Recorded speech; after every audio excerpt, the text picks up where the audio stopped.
முதல் வாசகம் அரசர்களாகமம் 2ஆம் நூல் அதிகாரம் 24 திருவசனங்கள் 8 முதல் 17 வரை. யோயாக்கின் அரசனான போது அவனுக்கு வயது 18. எருசலேமில் 3 மாதமே அவன் அரசாண்டான். எருசலேமை சார்ந்த எல்நாதானின் மகள் நெகுஸ்தா என்பவளே அவனுடைய தாய்.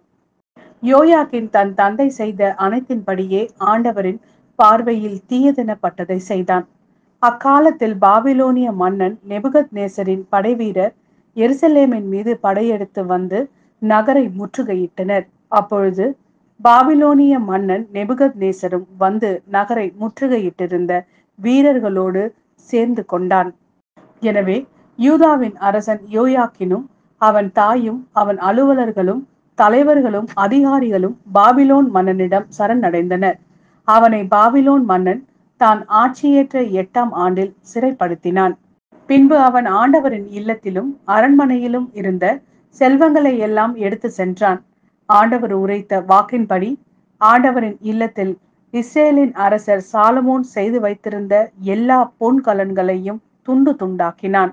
மேலும் அவன் எருசலேம் முழுவதையும் தலைவர்கள் அனைவரையும் ஆற்றல் வாய்ந்த 16,000 படை வீரர்களையும் சிற்ப கலைஞர்களையும் கொல்லர்களையும் நாடு கடத்தினான். நாட்டில் ஏழை மக்களை தவிர எவரையும் விட்டு வைக்கவில்லை.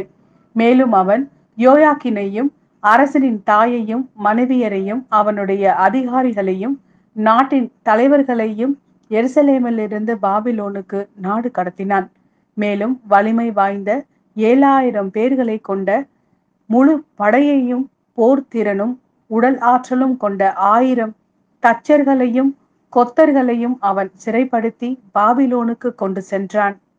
யோயாக்கினுக்கு பதிலாக அவனுடைய சிறிய தந்தை மத்தனியாவை அரசனாக்கி அவனது பெயரை செதேக்கியா என்று மாற்றினான். இது ஆண்டவரின் அருள்வாக்கு. இறைவா உமக்கு நன்றி. மத்தேயு எழுதிய நற்செய்தி அதிகாரம் 7 திருவசனங்கள் 21 முதல் 29 வரை.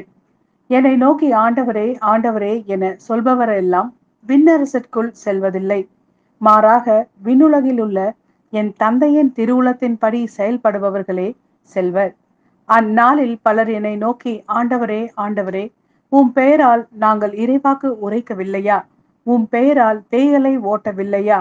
உம் பெயரால் வல்ல செயல்கள் பல செய்யவில்லையா என்பர். அதற்கு நான் அவர்களிடம், உங்களை எனக்கு தெரியவே தெரியாது. நெறிக்கேடாக செயல்படுவோரே என்னை விட்டு அகன்று போங்கள் என வெளிப்படையாக அறிவிப்பேன். ஆகவே நான் சொல்லும் இறை வார்த்தைகளை கேட்டு இவற்றின்படி செயல்படுகிற எவரும் பாறை மீது தம் வீட்டை கட்டிய அறிவாளிக்கு ஒப்பாவர். மழை பெய்தது, ஆறு பெருக்கெடுத்து ஓடியது, பெரும் காற்று வீசியது, அவை அவ்வீட்டின் மேல் மோதியும் அது விழவில்லை. ஏனெனில் பாறையின் மீது அதன் அடித்தளம் இடப்பட்டிருந்தது. நான் சொல்லும் இந்த வார்த்தைகளை கேட்டு இவற்றின்படி செயல்படாத எவரும் மணல் மீது தம் வீட்டை கட்டிய அறிவிலிக்கு ஒப்பாவர். மழை பெய்தது, ஆறு பெருக்கெடுத்து ஓடியது, பெரும் காற்று வீசியது, அவை அவ்வீட்டை தாக்க அது விழுந்தது. இவ்வாறு பேரழிவு நேர்ந்தது.